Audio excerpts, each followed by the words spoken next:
Dans cette vidéo, je vais t'aider à créer ton programme de façon personnalisée, que tu t'entraînes chez toi ou à la salle.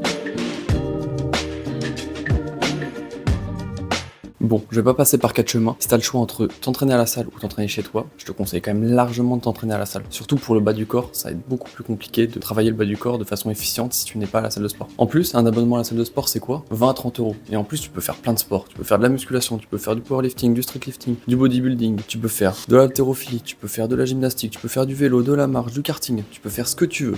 Bon, je me suis peut-être un peu emballé sur le karting. Bref, si tu t'inscris à la salle de sport, t'as un panel gigantesque de différents sports que tu pourrais faire. Tu peux également aller à la salle de sport en complément d'un autre sport pour t'aider à performer dans ce sport-là. C'est ce qu'on appelle de la prépa physique. Et petit aparté, mais n'importe quel sportif de haut niveau aura besoin de faire de la musculation à côté. Donc n'importe quel sportif de haut niveau aura besoin de faire de la prépa physique. Donc d'aller à la salle de sport. Dans cet épisode d'introduction, je vais t'expliquer en quoi va consister ces 6 épisodes de cette mini-série. Cette série s'adressera à tous les débutants qui commencent la musculation, que ce soit à la salle de sport ou chez soi, mais également aux pratiquants plus avancés. Et d'ailleurs, si t'es un peu plus avancé, je pense à toi, même si cette série est plus focalisée pour les débutants, je suis persuadé que tu apprendras quand même des choses. Et de toute façon, ne t'inquiète pas, dans quelques mois, il y aura une petite série qui sera faite pour toi. Et dans cette série, je vais te proposer un template Excel que tu vas pouvoir utiliser pour créer tes entraînements. Et pour le coup, que tu sois débutant ou avancé, tu pourras très bien utiliser ce template. En l'occurrence, ce template, il n'est pas adapté à un sport de force, mais plutôt pour de l'hypertrophie générale, donc que ce soit de la prise de muscle ou de la perte de poids. Mais si tu demandes, et peut-être que dans quelques mois sortira un template exprès pour les sports de force. Bon, cependant, en vrai, tu peux faire 2-3 modifications au template et tu pourras très vite le transformer. L'objectif de cette série sera donc de te montrer comment bien te familiariser avec ce sport, en te montrant comment créer ta propre programmation, en te guidant sur quels exercices tu devras choisir, comment tu pourras les exécuter, comment tu pourras agir sur ton alimentation et comment tu pourras bien traquer tes séances pour pouvoir progresser de façon optimale. Et je t'assure que si tu suis tous les conseils que je vais te donner, c'est impossible que tu ne progresses pas. Et je te vois bien arriver, hein. Si t'as peur de devenir un bodybuilder, ne t'inquiète pas, t'as le temps avant que ça arrive. Moi, tu vas voir, j'ai déjà tout préparé sur le template, j'ai fait en sorte que tu aies des séances rapides et pas superflues, avec une majorité d'exercices polyarticulaires, c'est-à-dire des exercices qui vont solliciter plusieurs articulations, ce qui va nous permettre de raccourcir le temps des séances. Bon, je parle d'exercices polyarticulaires parce qu'il y a aussi des exercices monoarticulaires qui existent, qui vont solliciter une seule articulation, mais tu n'en verras pas beaucoup dans le template. Et je te fais un petit aparté là-dessus. Au niveau des études, il n'y a pas de grosse différence en termes de gains musculaires entre les exercices polyarticulaires et les exercices monoarticulaires. Je ne dis pas que les exercices monoarticulaires sont à bannir, je dis juste qu'ils sont utilisés de façon intelligente, ils ont leur propre utilité, ça peut être très bien. Néanmoins, dans notre cas où on veut réduire le temps de séance, l'utilisation des exercices polyarticulaires sera bien plus intéressante. Du coup, il faut quand même traiter les exercices monoarticulaires au même stade que les exercices polyarticulaires. Ça peut être une petite piste pour toi si jamais tu as un peu plus de temps pour faire tes séances. Alors si tu es débutant ou avancé, que tu ne sais pas où tu vas, que tu t'entraînes sans prendre de notes ou bien que tu te poses encore des questions sur ta programmation et comment programmer tes entraînements, si tu te poses des questions sur la salle de sport en général, que tu ne vois pas de progrès sur ton corps, alors cette série est faite pour toi. Et peu importe si tu as le temps de t'entraîner 3, 4 ou 5 fois par semaine, que tu as le temps de t'entraîner une demi-heure, 45 minutes, 1 heure, que tu sois une fille ou un garçon, après toi avoir de réels progrès en seulement quelques mois. Et si tu ne connais pas Physiofit, donc moi c'est Antonin et je suis aussi accompagné de Antoine qui fait d'autres vidéos et qui va d'ailleurs nous accompagner dans cette vidéo, mais ça on en reparle juste après. Et si tu veux nous connaître un petit peu plus, je t'invite à rejoindre notre podcast sur Spotify. On a fait un petit épisode d'introduction où on se présente tous les deux. Je te mets le lien en description. Bon allez, trêve de blabla, je te laisse télécharger le template. Et du coup, comme Antoine va t'accompagner dans cette transformation, je le laisse se présenter. Bonjour, je me présente, je m'appelle Antoine. Cette vidéo, je la fais parce que Antonin me demande de faire une petite vidéo de présentation. C'est vrai que moi, j'ai essayé tout le temps d'aller à la salle. Sauf que quand tu vas à la salle et tu sais pas quoi faire, honnêtement, tu sais pas où aller, tu sais pas quoi faire, t'abandonnes vite. Et ça fait 3 ans que j'essaye d'y aller sans forcément réussir l'objectif d'y aller tout le temps. Un peu dans le mood où genre je vais à fond dans plein de choses.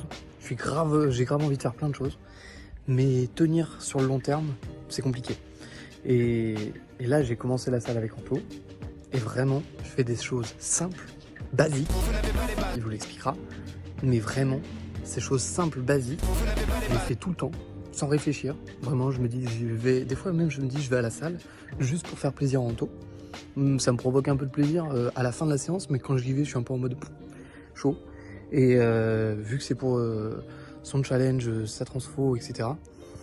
C'est ma transfo, mais à travers ces vidéos, je me dis vas-y, focus-toi. Et ça me permet d'y aller sans réfléchir, et honnêtement j'ai loupé aucune séance depuis le début, donc tu peux m'applaudir à travers ton écran. Bravo, bravo. Bref.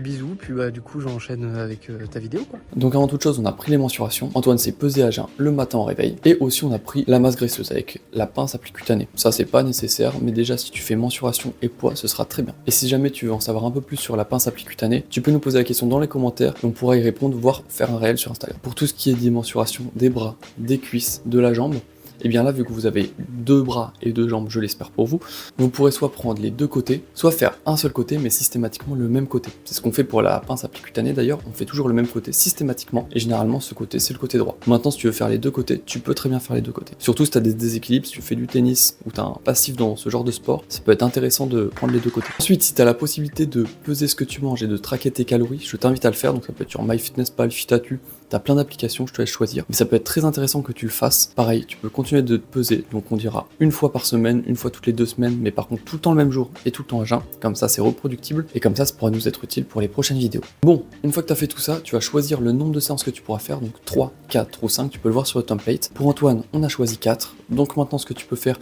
c'est dupliquer le template 4, comme ça tu auras toujours un modèle que tu pourras dupliquer à l'infini pour refaire des séances. Donc comme tu peux le voir, le template se base sur 8 semaines d'entraînement. Tu peux faire plus ou moins en fonction de comment tu progresses, mais ça on en parlera dans les prochaines vidéos. Ensuite, très important, tu vas choisir ton objectif principal. Une fois que c'est fait, tu vas choisir des objectifs secondaires. Ça peut être prendre du poids, prendre 10 kg de muscle, perdre 10 cm de tour de ventre, prendre 20 kg à ton squat, ça peut être plein de choses différentes. Mais il faut que ça soit quelque chose de précis, faut pas être superflu. Si je dis prendre du poids simplement, bah là on n'est pas précis, ça va être compliqué. Bon, je te mets à l'image les objectifs d'Antoine en parallèle que tu peux regarder. D'ailleurs, à ce niveau-là, on a fait un petit podcast où on a un petit peu détaillé la programmation qu'on a faite pour Antoine. Je t'invite à aller la regarder, elle est aussi disponible sur Spotify, on te met le lien en description. Et d'ailleurs, on a fait toute la programmation sur ce podcast, donc tu peux même aller prendre de l'avance en allant le regarder, car on aborde des choses qu'on n'a pas encore abordées aujourd'hui. Et en parlant de ça, ça nous emmène à la fin de vidéo. Pour la prochaine vidéo, on verra justement comment bien choisir ces exercices, en gros comment bien faire ta programmation. C'est la vidéo de la série la plus importante, la plus intéressante. Je ne dis pas qu'il faudra pas aller regarder les autres, elles auront aussi leur importance, mais tu vois, je suis quand même sympa, je te mets la plus importante au début, je te mets pas à la fin comme certains feraient, on est quand même sympa chez PhysioFit. Alors reste bien dans les parages car les prochaines vidéos vont arriver très vite et vraiment ça va être du contenu de qualité, je te le dis. Je pense que c'est très rare de voir ce genre de contenu où t'as une série de vidéos qui t'explique tout de A à Z, comment créer ton programme personnalisé. Alors vraiment reste à l'affût, n'hésite pas à t'abonner pour voir les prochaines vidéos qui vont sortir dans pas longtemps, tous les dimanches. Enfin bref, jusqu'à dimanche prochain, je te laisse traquer tes calories, te peser si besoin. Comme je te le dis, tu peux le faire soit toutes les semaines, soit toutes les 2 semaines,